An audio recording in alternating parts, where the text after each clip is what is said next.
Establishing battlefield control. Stand by.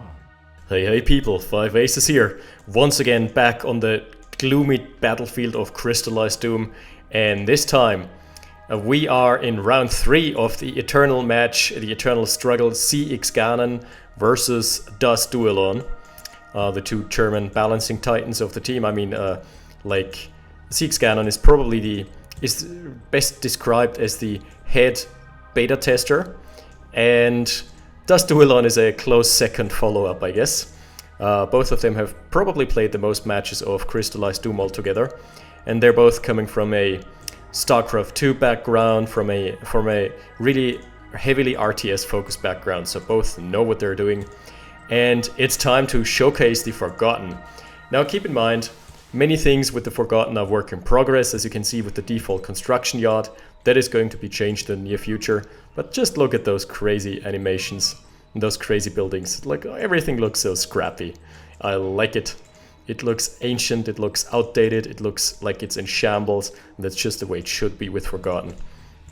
Even their power plants are like, I don't know, a hybrid of Tiberium and coal fuel reactors. Hard to call at this point. But pretty awesome regardless. We have a Hellhound out. Those beasts are basically advanced dogs with, I think, 2 or 3 heads, and typically named Floyd. That's what the description says. Pretty awesome.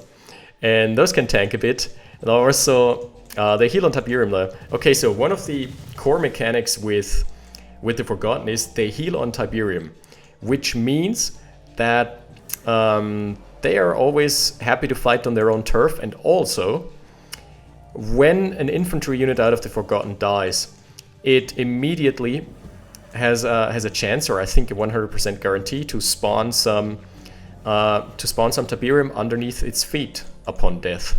So the more you fight the Forgotten, the more dangerous they get, because they get Tiberium ground. They get the terrain advantage, basically. Really cool stuff, and we all have seen in my How to Cheese and Crystallized Doom video how south that can go if you neglect Tiberium, because it got nerfed a bit, but still, Tiberium kills regular infantry from Nord or GDI in like 10 seconds. Alright, so we're having Huntress spam. So the Huntress is a basic anti-tank, anti-material, anti-everything, even anti-aircraft unit, but they are really fragile, so glass cannon damage dealers that need something to tank for them. So this alone is not going to work, because as soon as like one single dog closes in, this is toast. He needs something to back this up with, and what is he going for? Brigand. Okay. So the tech system, another thing to explain. Here we have the clan hobble, and this is where you choose your tech. So the basic infantry is the grunt, but we're not seeing the grunt right now. Instead, ZxGanon has fast teched, and if you fast tech infantry, if you tech to infantry, there is always going to be another unit that replaces your old infantry. Like how does it work? The grunt, which is a basic sucky infantry, can be upgraded, so it gets replaced with either a brigand or, what's the other guy called? The one who throws molotovs. Scoundrel, yes. So you can choose between 2 different tech options. By the way, we're having an informer here, who is aptly named because he's informing DasDuelon of this push, attempt at a push. Let's see how far it's gonna get. Garrisonable structures have been implemented, so this Nord bunker can be captured and now serves as a safe house for up to 10 infantry, I guess. And yeah, look at those. Look at this ridiculous range. However, they can't engage into the... Oh, they outrange the bunker, never mind. Wow. Does he see them? Yeah, he does. It just doesn't work. Nice, that's good to know. So I guess he's content with taking down the Tiberium drill station. Good call, if I say so myself. But the Dreadfires are closing in, and we know what those can do to infantry. They just melt infantry. We're going to have ourselves a barbecue here. Huntress barbecue. Oh! Ouch. He needs to kite back now. Huntress has a really long reload delay. Oh wow, he's kiting back nicely though. interesting, he won the engagement because of him kiting back nicely. So really, really good trade. He shouldn't stick around longer though. This is going to go south now. He overstayed, ZxGanon overstaying a bit. And activating the trap card of DasDuelon. Still trading nicely, getting a Dreadfire. Maybe another one? No. Okay, so how does this look in terms of combat? I don't even know. DasDuelon came out ahead. Okay, fair enough. Still he lost at a Tiberium Drill Station, so probably worth it. Okay, and the other thing is vehicle tech. How does vehicle tech work with the Forgotten? They don't have a fixed tech path. Instead, first you choose a chassis that you want to use. You can either use a weak attack buggy for tier 1, or you can use a medium-sized gremlin, or you can use the heavy chassis, I don't know what it's called, I forgot. And then you choose your weapon. So he chose the howitzer for the gremlin. So the gremlin is kind of this intermediate between speed, turn rate, and tankiness. And it's got a howitzer now, which you could put the howitzer on a buggy as well. You could put the howitzer on a heavy chassis as well.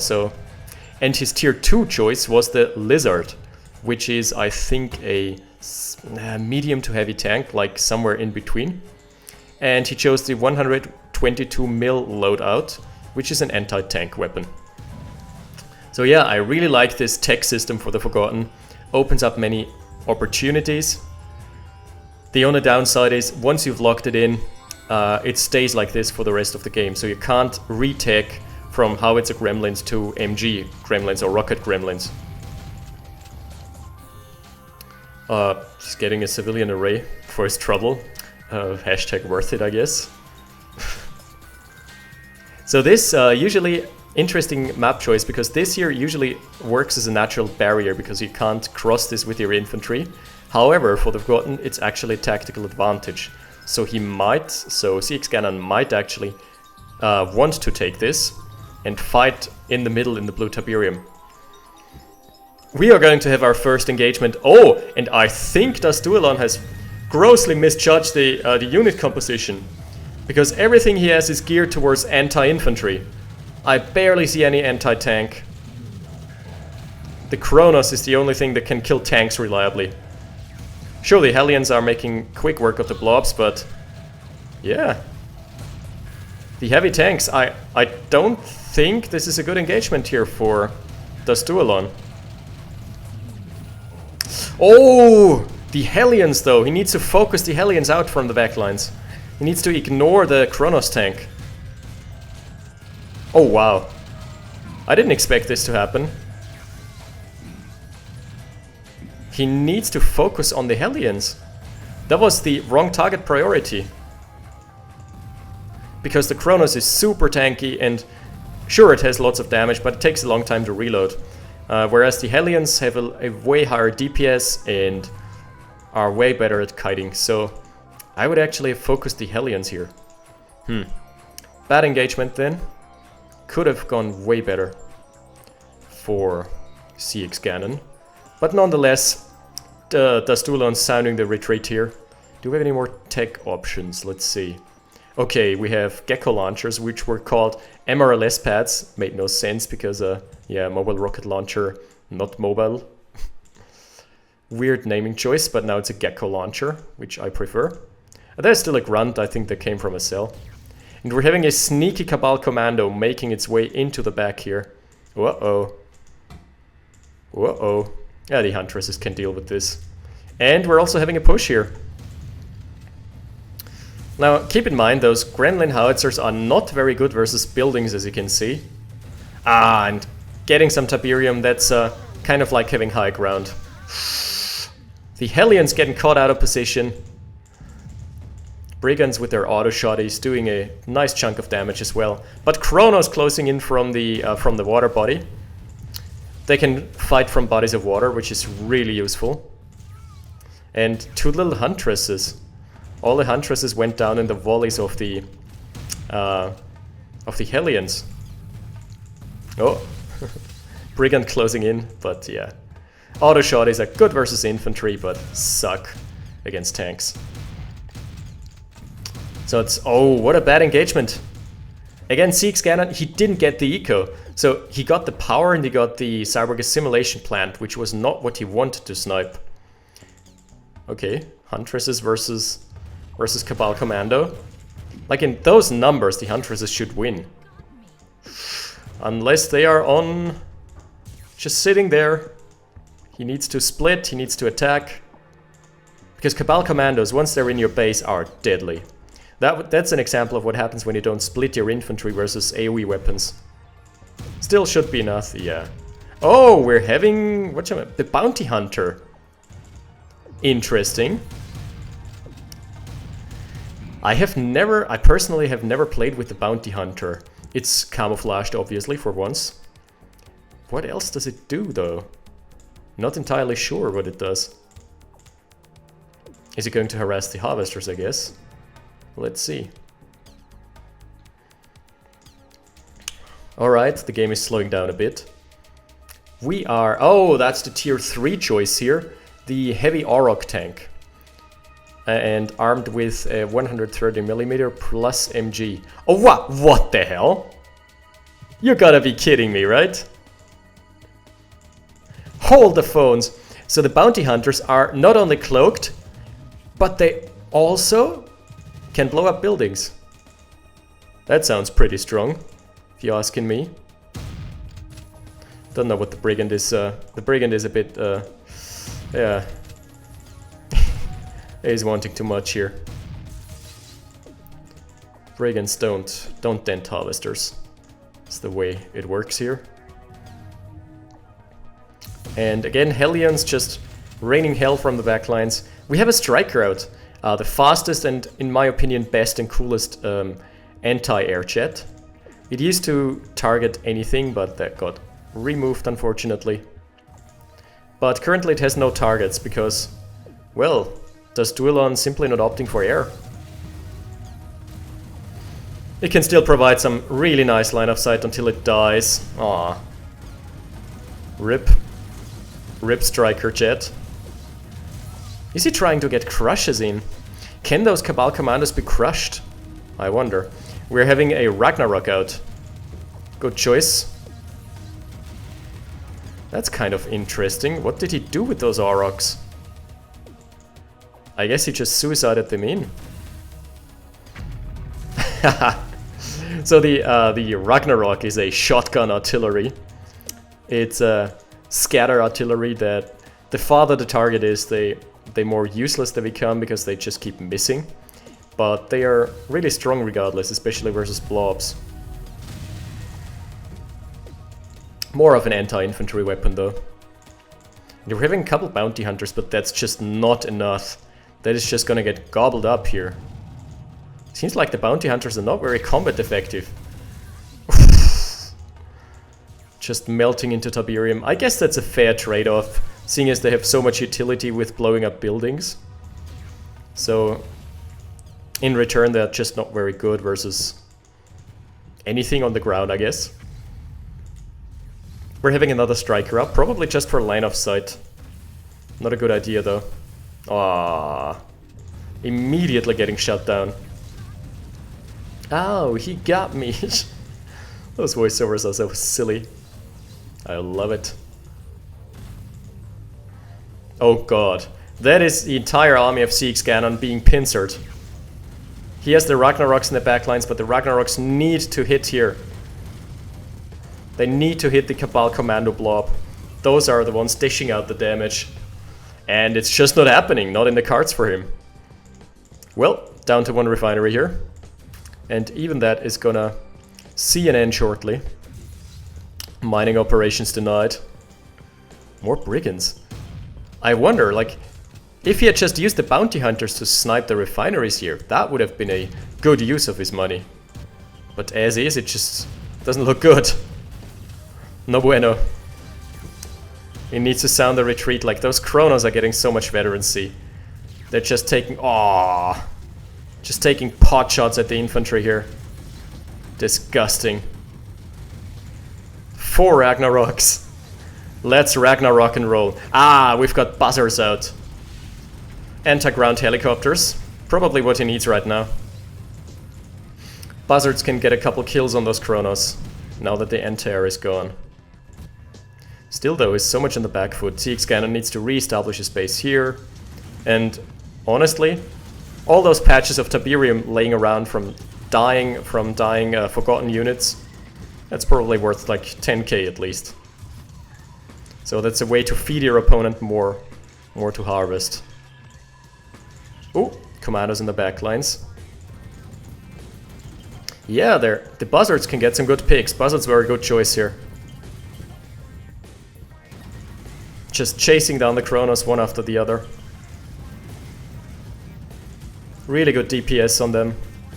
Even though they're just like basic tier 2 helicopter, tier 1 helicopters, I guess. Not getting away. Nope.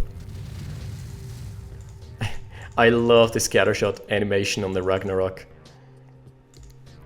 Yeah, there was some comeback potential for ZxGanon. He should have just sniped the refineries with his, whatchamacallit, the bounty hunters. But now he's pretty much down and out. I don't see a comeback. He is he's harvesting the Tiberium from his fallen brethren. That is an interesting strategy. I wonder if that's gonna pay off. Like, he needs so many harvesters and they're long distance mining. Yeah, maybe. Ragnarok wasting their ammo on some school buses. Not the best here. Ooh, Piranha's just going down to the... I love those air battles. Piranha's completely being denied by the strikers. The Auroch, I don't think the Auroch are having the impact that he's wishing for, because they are just getting sniped by heavy anti-tank weapons like the Chronos. Oh, the harvesters! No, not like this! Not like this! We see some nice scatter shots, but in response, beautiful Hellion and Chronos shots there. Just taking out all the Huntresses. Huntress prime time is over here. Like this late in the game in Crystallized Doom, basic infantry just doesn't cut it because they're so frail. And late game units dish out a lot of AoE damage. Ooh. Oh, the Gecko launchers. Especially the Gecko launchers. Yeah, but you see what Cabal commandos can do en masse. They're disgustingly strong. Like a mixture between a tank and an infantry unit. There is just nothing left for ZxGanon. He can't stop these... Oh. The Cabal commandos are too strong, man. Too strong for their own good. And just like that, I think that's it. By the way, here we see the trade post, or we saw the trade post basic tier 3 structure for the Forgotten. Well, what went wrong? Mostly, those refineries stayed alive, and those refineries stayed alive when ZxGanon had the opportunity to kill them off. He, in Crystallized Doom, the eco scales basically exponentially, so it's always worth it, more than anything, it's worth it to snipe eco. If you can keep the eco for your opponent low, that's how you win the game. Instead, he went for a useless cyborg assimilation plant and a useless power plant, which didn't do much.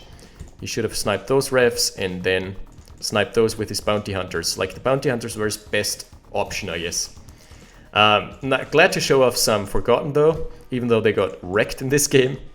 Forgotten are a quite interesting and versatile faction. We haven't seen all units, especially the crap jet is so amazing. It's like a bomber loaded to the brink with explosives, and it just, even if it crashes, it just does so much damage. It just blows up entire parts of the map upon crashing. Yep. Alright, that's it for now. Thanks for watching, guys. I'll see you next time with another Red Alert cast. That's it for this week. 5 Aces out.